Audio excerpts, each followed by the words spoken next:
Oke, kita lanjutkan untuk sesi berikutnya yaitu membahas tentang modul perkuliahan kita hari ini ya. Boleh eh, siapa yang mau menjelaskan tentang prinsip-prinsip mendesain suatu web itu apa aja yang harus diperhatikan? Siapa yang mau memulai? Aluna, mau coba? Oke, oke mau jelasin? Oke. Prinsip-prinsip mendesain suatu web itu apa saja yang perlu diperhatikan? Oke.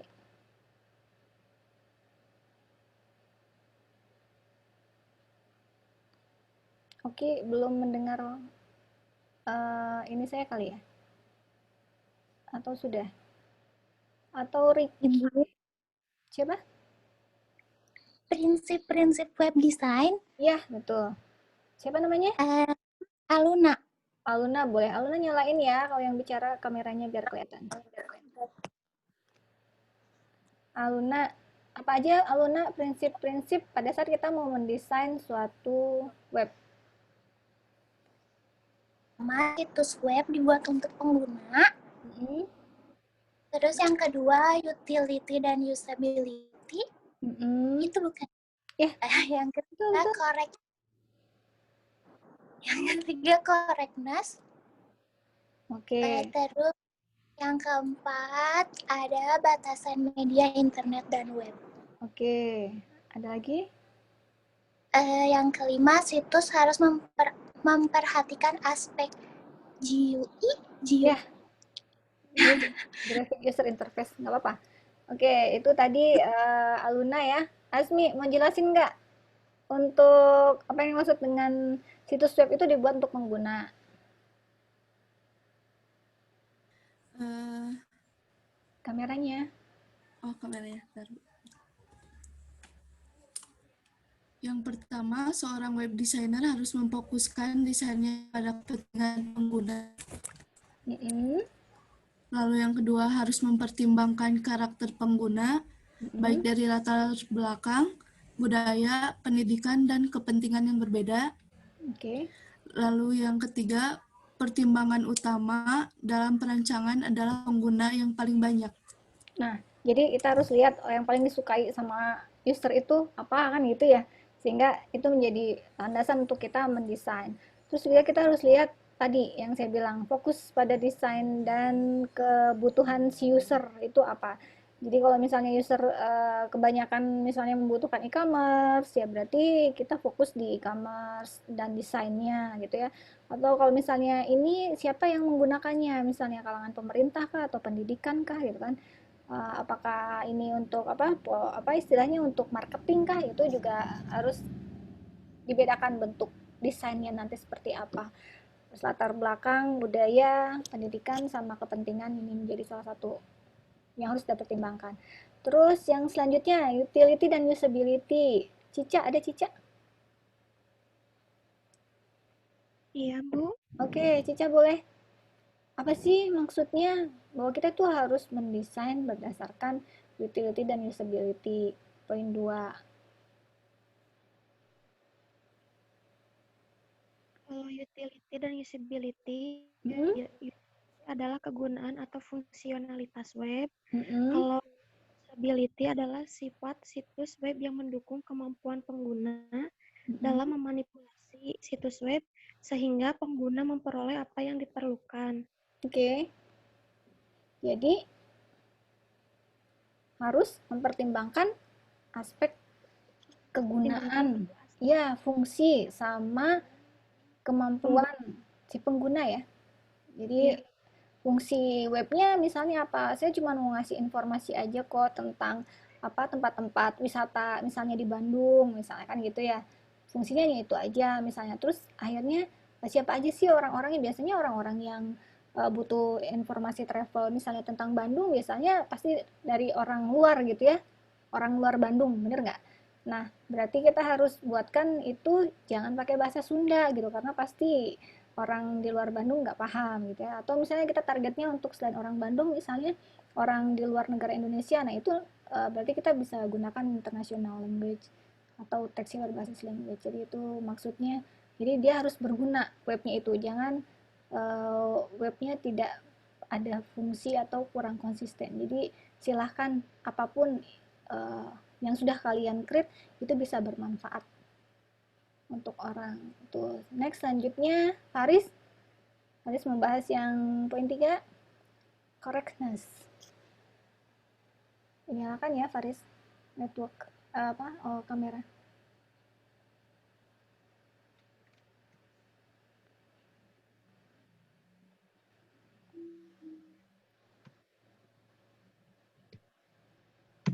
Faris belum hadir? Ya, Bu. Di PPT-nya, Bu, ya? No. Di modul. Faris buka modul deh. Modul 1. Ada. Oh ya. Oke, ada poin 2 di situ, prinsip-prinsip membangun suatu web yang harus kita pertimbangkan pada saat kita membangun web. Yang poin ketiga. Poin ketiga ya, Bu, ya? Ya. Sudah ada. Bentar. Apa aja? Bentar, Bu, ini ada ini. Nah, ada. Poin ketiga teh.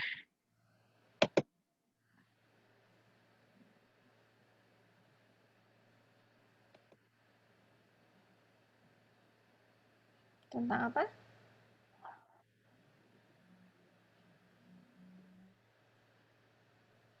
Boleh mungkin sambil nunggu. Faris, boleh Feby dulu deh. Poin ketiga teh yang tentang Boleh Feby dulu. Feby ada? Feby Mahpudin.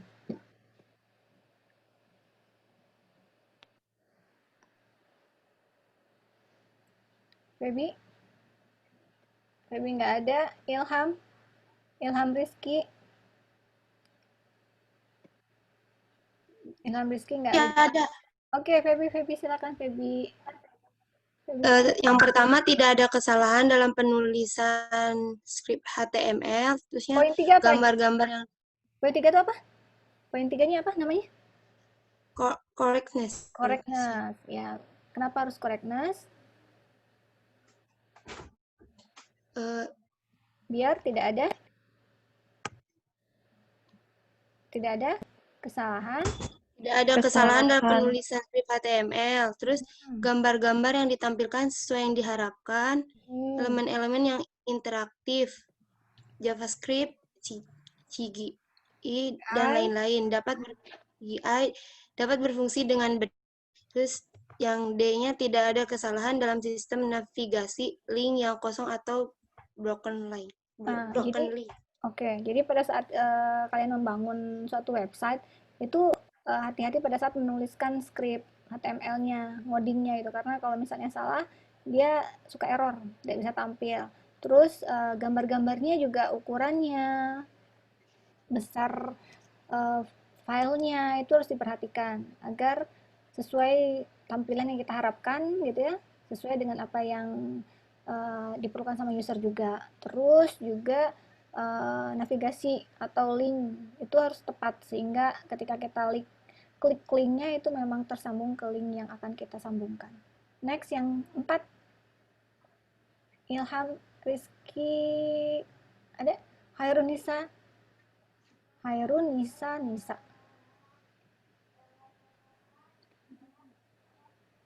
Hairunisa nggak ada. Nurillah Rahma. Ya, Bu. Oke, Nurillah, boleh poin 4 maksudnya apa ya? Poin 4, batasan media internet dan web ya, Bu. Apa aja yang jadi batasannya? Yang pertama browser. Yang kedua? Rancangan bandwidth. Oke, yang browser? Browser rancangan situs web dibuat tidak hanya mendukung satu jenis browser saja. Tapi? Mempertimbangkan setting browser pengguna sehingga halaman web dapat tampil dengan lebih maksimal. Oke. Buatlah situs web dengan teknologi yang kompatibel dan dapat di-download oleh sebagian besar pengguna sehingga bisa diterima oleh lebih banyak pengguna. Oke, jadi yang browser ini harapannya pada saat ngoding nanti kita harus paham ya siapa aja yang pakai. Apakah dia bisa kompatibel dengan komputer kita atau dengan handphone. Biasanya seperti itu ya. Dia harus bisa kompatibel sehingga ketika kita ngoding di komputer, ketika kita ingin buka websitenya di handphone atau di mobile phone itu nanti masih bisa tetap terbuka. Jadi jangan sampai ketika ngoding di komputer terus dibuka di handphone si desainnya dia jadi acak-acakan gitu jadi berubah. Itu jangan sampai itu. Jadi dari awal kita ngedesain itu harus dipertimbangkan. Nanti itu ada aturan ada caranya itu agar dia bisa tetap konsisten. Terus support terhadap beberapa browser karena kan ada beberapa browser tuh pada saat ngoding ada Chrome, ada Mozilla kan, ada Safari. Nah, itu harus bisa support. Jadi nanti harus di-set juga dia bisa support untuk beberapa browser juga. Sehingga bisa digunakan dan kompatibel bisa digunakan oleh user. Nah, yang bandwidth oke. Kenapa bandwidth ini menjadi salah satu yang harus dipertimbangkan pada saat mendesain suatu web? Kalau bandwidth untuk membuat di-load browser secara cepat. Terus beberapa tag-tag HTML, khususnya image dan table, ada atribut yang akan membantu browser untuk menampilkan halaman web, walaupun belum seluruh halaman di-load secara lengkap dari web server. Terus yang terakhir, menggunakan format citra yang efisien. Nah, jadi ternyata bandwidth berpengaruh ya terhadap desain. Desain berpengaruh terhadap bandwidth. Kenapa sih?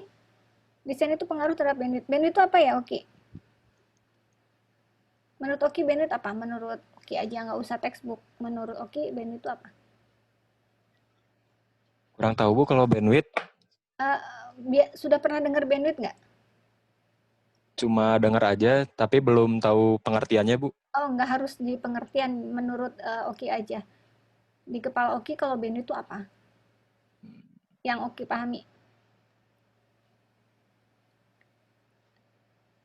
Kalau nyebut bandwidth berarti pada saat apa, Oki? Nggak usah textbook. Yang textbook bahasa ini aja, kita diskusi aja kok. Kalau bandwidth yang ada di kepala Oki berarti apa? Yang paling Nggak sederhana. kebayang, Bu, baru dengar. Oh, Masya Allah. Nggak apa, temannya bantu ya. Bantu nggak sama Galih?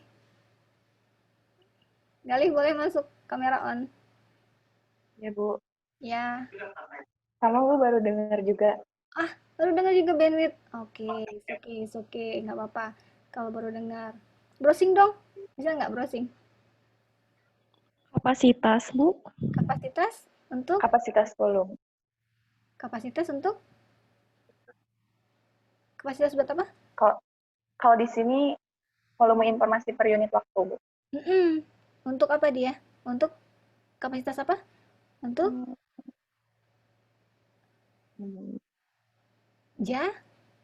Jaringan atau network. Ada di komputer kalian paling bawah tuh suka ada network kan? Suka ada ya?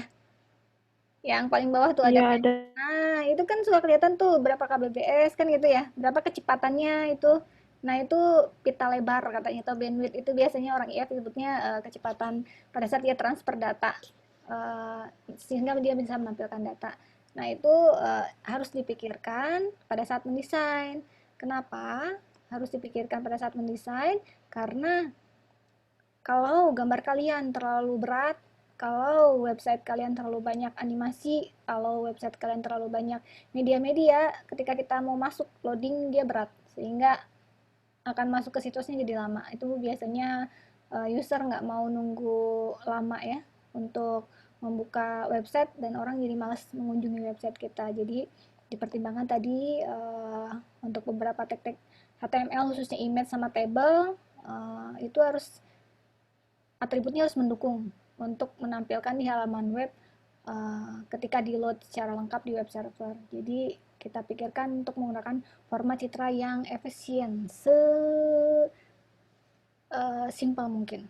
Tampilan juga sama, sehingga akan membuat halaman ketika di-load sama user gitu ya, di browser itu bisa cepat tampil. Saya nggak tahu kalian udah pernah coba atau belum ketika masuk ke suatu situs ternyata lama nunggu, pasti nanti berikutnya kita malas masuk ke situs itu lagi kan. Nah, itu juga jadi pertimbangan. Terus masih ada berapa lagi ya ini? Oke, satu lagi deh, yang lain nanti kalian boleh baca sendiri. Rifki, MF. Rifki, boleh Rifki dinyalain kameranya Rifki. Ya boleh, Bu. Rifki. Sambil baca. Baca nggak apa-apa. Nextnya apa? Yang kelima itu apa? Ya. Situs harus memperhatikan aspek GUI. GUI. Riki tahu nggak GUI apa? Nggak tahu, Bu. Nggak tahu, nggak apa-apa. Berikutnya, kenapa harus memperhatikan aspek GUI?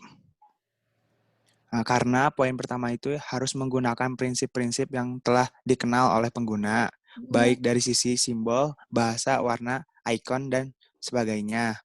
Lalu ada juga harus mudah dipahami pada saat pertama kali pengguna mengunjungi situs web tersebut, sehingga pengguna akan merasa enjoy untuk mengunjungi halaman web tersebut. Katanya kayak gitu, Bu. Oke. Betul, tepat sekali. Jadi GUI itu Graphic User Interface. Ya, Graphic User Interface itu berarti tampilan yang untuk menghubungkan interface itu menghubungkan user dengan aplikasi.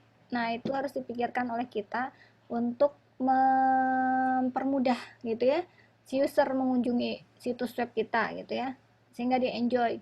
Nah, tampilan warna, tampilan icon, tampilan simbol, bahasa, itu GUI. Sama seperti kalian nih, yang di depan kalian nih, kalian kan pakai Zoom ya. Nah, ini GUI kalian nih, Graphic User Interface kalian.